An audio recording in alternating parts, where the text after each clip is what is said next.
নমস্কার, আমি স্বর্ণকমলিকা চক্রবর্তী। আমার লেখা যে গল্পটা এখন পড়ব সেটার নাম হচ্ছে হঠাৎ করে। বারান্দায় চুপচাপ দাঁড়িয়ে আছে পোখরাজ।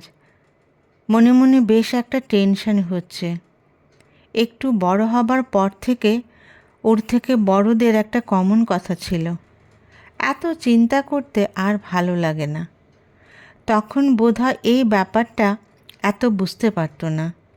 অবশ্য বোঝার বয়স তখন হয়নি, কারণ জীবনী পরীক্ষায় কোনো দিন যে দ্বিতীয় হয়নি তার পরীক্ষা নিয়ে রেজাল্ট নিয়ে টেনশন হবার কথা নয়।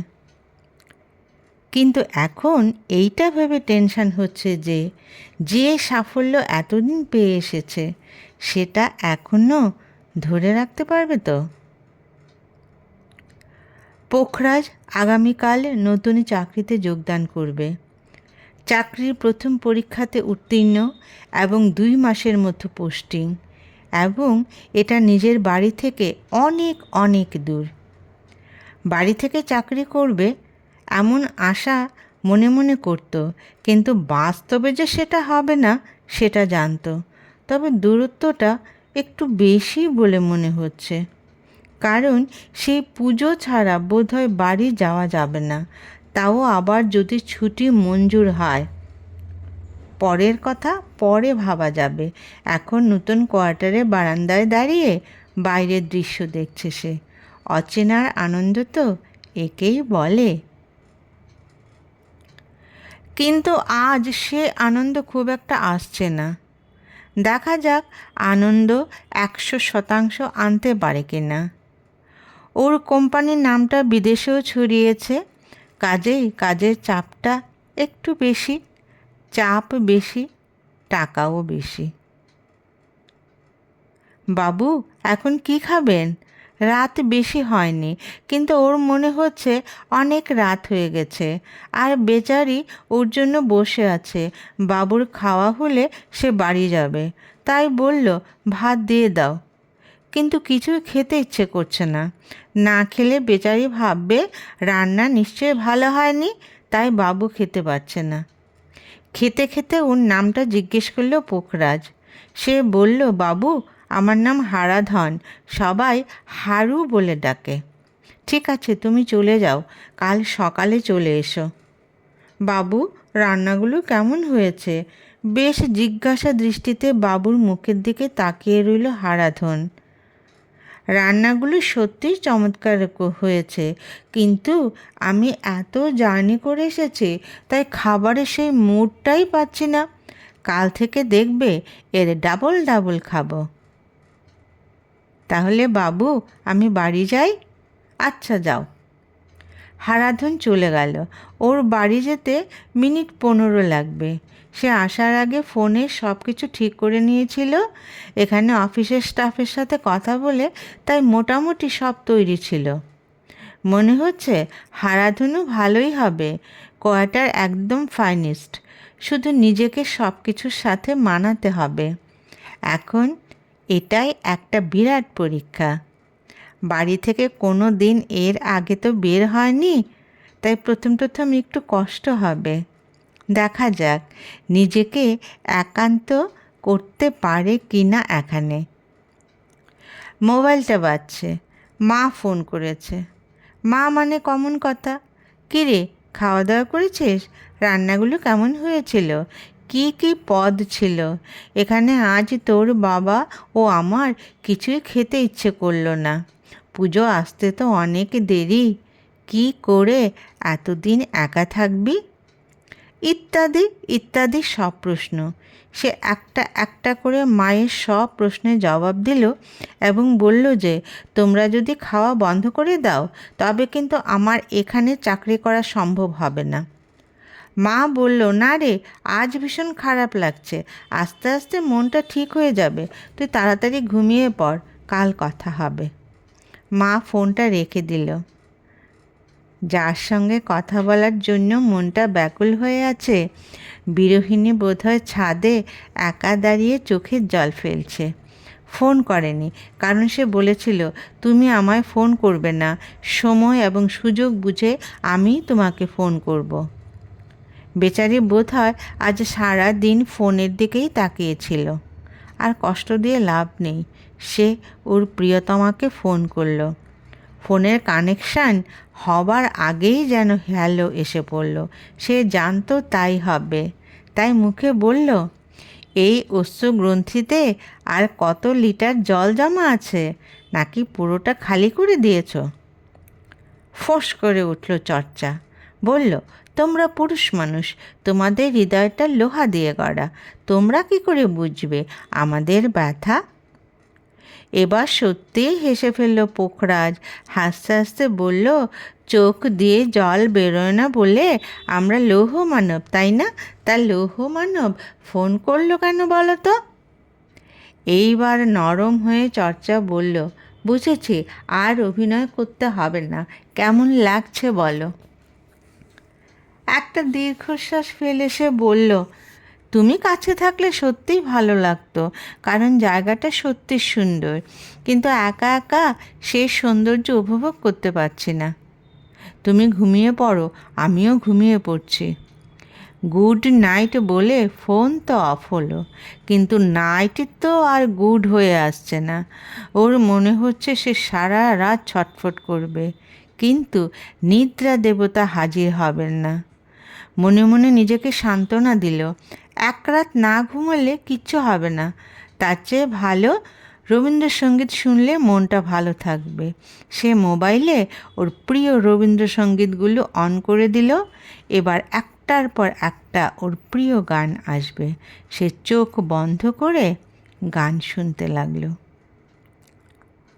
বাবু দরজা খুলুন, রান্না করতে হবে, আজ যে অফিস আছে। ধরফর করে সে বিছানা ছেড়ে উঠল। তার মানে ভালো গান ওকে ঘুম পাড়িয়ে দিয়েছিল। তাড়াতাড়ি গিয়ে সে দরজা খুলল। হারাধন দাঁড়িয়ে আছে। বাবু, কলিং বেল কতবার টিপলাম, বুঝতে পারলাম এই শব্দটাতে আপনি পরিচিত নন, তাই বুঝতে পারছেন না, তাই জানালা দিয়ে আপনাকে ডাক দিলাম। বাবু, আমি চা করে আনছি, আপনি ফ্রেশ হয়ে আসুন। মোবাইলের ব্যাটারি জিরো হয়ে আছে, সেটাকে চার্জে বসিয়ে ফ্রেশ হয়ে এসে দেখে সামনে চা। পোখরাজ ওকে দেখে হেসে বলল, তোমার নাম কেষ্টা হলে ভালো ছিল।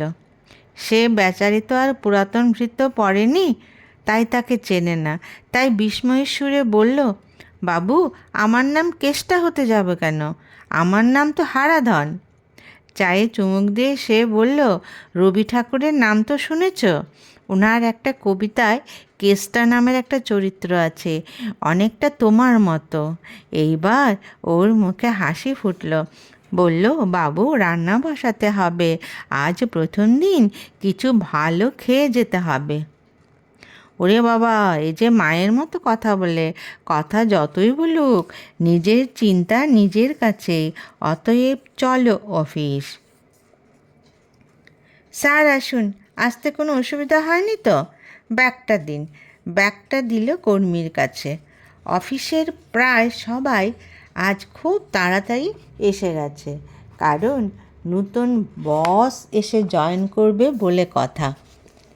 পরে অফিসে গেলে সেটা কেমন যেন দেখায়, তাই সবাই এসে এসে নমস্কার করে যাচ্ছে। সে মনে মনে ভাবছে সে সত্যিই অনেক বড় চাকরি পেয়েছে। এই অফিসে ওর ওপর কেউ নেই, সে সবার স্যার।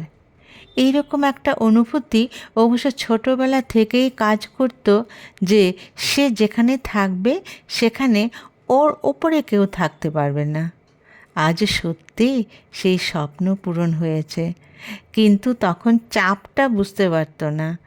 আজ চাপ কী জিনিস সেটা বুঝতে পারছে। কোম্পানিকে যদি অগ্রগতির পথে না নিয়ে যেতে পারে, তবে তো এই স্যার হওয়াটা সার্থক হবে না। আজ থেকেই 100% কাজে ঝাঁপিয়ে পড়তে হবে। চর্চা সারাদিন আজ বাড়িতে, কলেজ যায়নি। খুব একটা দরকারি ক্লাস ছিল না, কিন্তু আজ যেতে ইচ্ছেই করলো না। মা ব্যাপারটা ঠিক বুঝতে পেরেছে, তাই মেয়েকে কিছু বলেনি। চর্চার মন আজ পোখরাজের কাছে, কিন্তু সে যে সারা দিনেও ওর কথা মনে করবে না সেটাও সে জানে। তবু নতুন জায়গা, পরিচিত কেউ নেই, আবার আইন আছে যে ফোন করা যাবে না। যদি অসময়ে ফোন করে, মানে অফিস টাইমে, তবে তো রেগে যাবে, বলবে তোমাকে না বারণ করেছি আমি ফোন করব, তুমি করবে না, এত অধৈর্য কেন? আরও কত কথা, দরকার নেই ফোন করার, শুধু নিজের টেনশন, নিজের ভালো না লাগার অনুভূতি সব নিজের কাছেই থাক। রাত 10:30টার সময় সেই বহু আকাঙ্ক্ষিত ফোন এলো। চর্চা নিজের মনকে বুঝিয়েছিল প্রথম দিন সব কিছু বুঝতে বুঝতে সময় চলে যাবে এবং ছুটির পরে ঘরে আসতে পারবে, তাও নয়, আজ নিশ্চয়ই খুব ক্লান্ত, বিশ্রাম করবে, সেও বিশ্রাম করবে। এমন সময়ে ফোন। অনেক দিন খরার পর যখন ঝমঝম করে বৃষ্টি নামে, তখন মানুষ যেমন আনন্দে আত্মহারা, মন ময়ূরীর মতো নেচে ওঠে। চর্চারও পেখম তুলে নাচতে ইচ্ছে করছে ময়ূরের মতন। Phone, প্রিয়তমের phone. সে ফোনটা নিয়ে হ্যালো বলল। চোখে জল এলো। ওপাশ থেকে হাসির আওয়াজ ভেসে এলো। বলল, আমি সারাদিন কি ব্যস্ততার মধ্যে আজ কাটিয়েছি, লাঞ্চ করার সময় অবধি পাইনি, আর উনি কাঁদছেন। আচ্ছা, কাঁদার কি হলো? আমি চাকরি করব না? ওরে বাবা রে, আবেগশূন্য মানুষ রে বাবা। মুখে বলল, তুমি এসব বুঝবে না। কেমন লাগলো বলো? কেমন লাগলো সেটা বুঝতে পারলাম কই? সারা দিন অফিসের এই কাজ তো সেই কাজ। একটা জিনিস আমার খুব ভালো লেগেছে, সেটা হলো আমি হলাম অফিসের বস। আগের বস সমস্ত দায়িত্ব আমার উপর দিয়ে দিল। তিনি আজ রিটায়ারমেন্টে গেলেন, কাজে দুটো বাড়তি কাজ করতে হলো। একটা আগের বসের বিদায় অনুষ্ঠান, অন্যটা দায়িত্ব বুঝে নেওয়া। উফ, আমি আর আমার মতো ছিলাম না গো। চর্চা বলল, কয়েকদিন ভীষণ ব্যস্ততার মধ্যে কাটবে, তারপর আস্তে আস্তে এটাই স্বাভাবিক মনে হবে। সারাদিন মাথায় কি অফিস ঘুরবে, নাকি তাতে প্রেমিকাও ঢুকবে? হো হো করে হেসে উঠল পোকরাজ। বলল, এই কাল ফোন করেছি, আজও করলাম। তোমাদের মেয়েদের অভিমান আর শেষ হয় না। নিজে হলে অফিস থেকে এসে সোজা বিছানায় চলে যেতে, কর্তব্য সব মাথায় উঠত। আমি মায়ের সাথে কথা বলেছি, খেয়েছি, এখন শুধু তুমি, তুমি আর তুমি। একটু চুমু খেতে ইচ্ছে করছে। চর্চা হেসে বলল, দুধের স্বাদ ঘোলে মেটে না, আমি চলে আসি। একটা দীর্ঘশ্বাস ফেলে সে বলল, এখন এলে একা তো আর আসবে না, সঙ্গে বডিগার্ড 2-3 জন থাকবে। অতএব তখন তো কাক হব আমি, কারণ বেল পাকলে কাকের কি। এইবার দুইজনই হেসে উঠল। এত হাসি, দুই প্রান্তে দুই ঘর যেন ঝমঝম করতে লাগলো। চর্চা বলল, অনেক কথা হয়েছে, পরে কিন্তু বায়ু চড়ে যাবে, রাত্রিতে আর ঘুম আসতে চাইবেন না, কাজেই আজ আর কথা নয়, বাকি কথা কাল শুনব। শুভরাত্রি। দুজনের ফোন অফ হলো। প্রাইভেট কোম্পানি, উন্নতির দিকে নিতে হবে, আরও অনেক অনেক বেশি খাটতে হবে। সারাদিন অফিস করে এসে হারাধনের হাতে চা খেয়ে মনটা যেন তৃপ্ত হচ্ছে না, কোথায় যেন শূন্যতা। সে যেন পাশে থাকলে ভালো লাগতো, মনটা চাঙ্গা করে দেবার ইঞ্জেকশন তো চর্চা। অতএব দেরি নয়। আর মিয়া বিবি রাজি তো কেয়া করেগা কাজী। দুপক্ষই চাইছিল তাড়াতাড়ি বিয়েটা হোক, কারণ একা এত দূরে থাকা যায় না। অতএব পুজোর ছুটির আগে সে বাড়ি এলো। যেহেতু ছুটি আগেই নিয়ে নিয়েছে, অতএব পুজোতে আর বাড়ি আসা হবে না। বিয়ের পর প্রথম পুজো নতুন জায়গায় দেখবে, বেশ একটা নূতনত্ব থাকবে, সঙ্গে থাকবে নববিবাহিতা স্ত্রী। ভাবতেই রোমাঞ্চ লাগছে। বিয়ে পর্ব শেষ, এবার চাকরির গন্তব্যস্থল। চর্চার বেশ খারাপ লাগছে সবাইকে ছেড়ে যেতে, কিন্তু বেচারি তো অফিস থেকে এসে একা একা নিঃসঙ্গ বোধ করে। হারাধুনু রান্না থেকে ছুটি পাবে, কাজেই মন খারাপ করে কিছু হবে না। যেতে যখন হবে তখন আর দেরি কেন? নতুন জায়গায় এসে চর্চার বেশ ভালোই লাগছে। হারাধন বৌদিকে পেয়ে খুব খুশি। বৌদি ওকে চা করে খাওয়ায়, মাঝে মাঝে লাঞ্চেও নেমন্তন্ন করে। যাক না কিছুদিন, নতুন জায়গা, এটাই ওদের হানিমুন স্পট। বেশ কিছুদিন কাটলো। মনে হলো কিছু দিনেই চর্চা নতুন জায়গায় নিজেকে মানিয়ে নিয়েছে। আশেপাশের লোকরা বেশ ভালো, তাদের সঙ্গে ভালোই বন্ধুত্ব হওয়াতে বিকেলবেলাতে বেশ একটা আড্ডা জমে এখানে। যেহেতু সবাই এখানে নিজের বাড়ি ছাড়া, তাই প্রত্যেকেই প্রত্যেকের আত্মীয়, আর আড্ডার বিষয়বস্তুও বিচিত্র হয়। ভালোই লাগছে চর্চা। মানুষের সব দিন সমান যায় না। বেশ কিছুদিন ধরে চর্চা লক্ষ্য করছে স্বামী দেবতাটি আগের মতো নেই। সে যদি জিজ্ঞেস করে তবে উত্তর পায়। কী আবার হবে? চাকরি মানে যে কত চাপের সেটা আগে বুঝিনি, এখন হাড়ে হাড়ে বুঝতে পারছি। তার চেয়ে রাত দিন পড়াশোনা করে পরীক্ষায় প্রথম হওয়া অনেক সহজ ব্যাপার। তার চেয়েও সহজ ব্যাপার হলো কোনো ছোটোখাটো চাকরি করা। বেতন কম ঠিক আছে, কিন্তু এত দায়িত্ব, এত চাপ থাকে না। মাঝে মাঝে ইচ্ছে করে নিজের বাড়ির কাছাকাছি কোনো ছোট চাকরি করতে, কিন্তু যা ছোটবেলা থেকে ইচ্ছে ছিল বড় চাকরি করবে, তার মুখে আজ একই কথা। বড় বড় কোম্পানিতে চাকরি খুব কঠিন, সে জানে না। ওকে বোঝালেও সে বুঝবে না।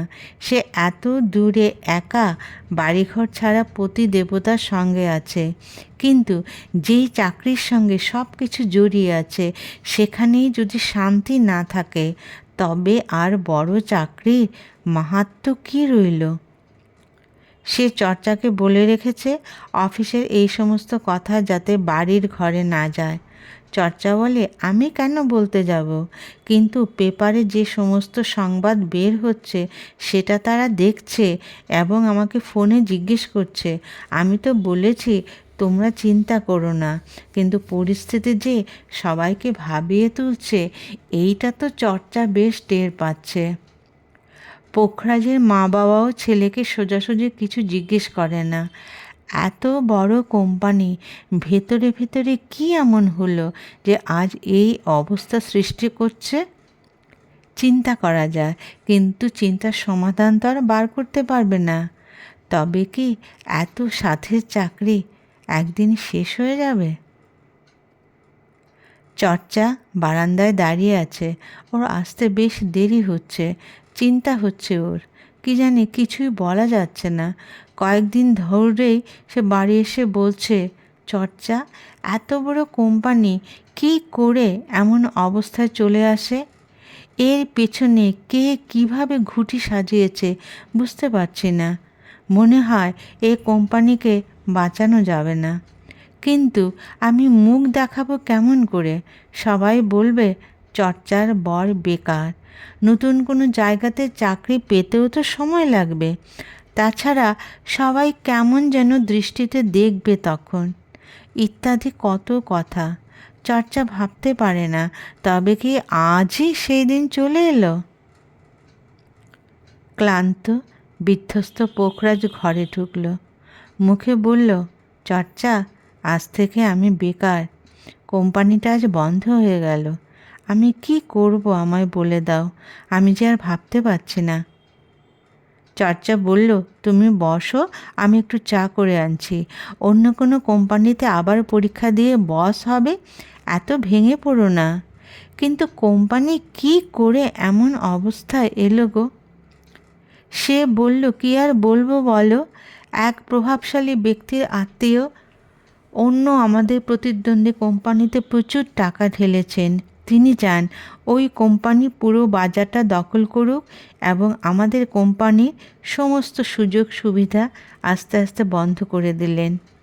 সবাই অনেক চেষ্টা করেছিল, কিন্তু পারবে কি করে বলো প্রভাবশালী আত্মীয়র কাছে?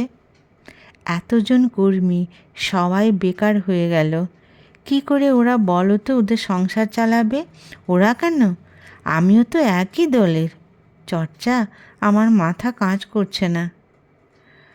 চর্চার মাথা কাজ করলেও সে কী করবে? এর উত্তর যে জানা নেই। এই যে হঠাৎ করে কোম্পানিগুলো বন্ধ হয়ে যায়, কেন হয় এটা জবাব দেবার কেউ নেই। যেমন পরিবারগুলো কিভাবে বেঁচে থাকবে এটাও যে কেউ ভাবে না।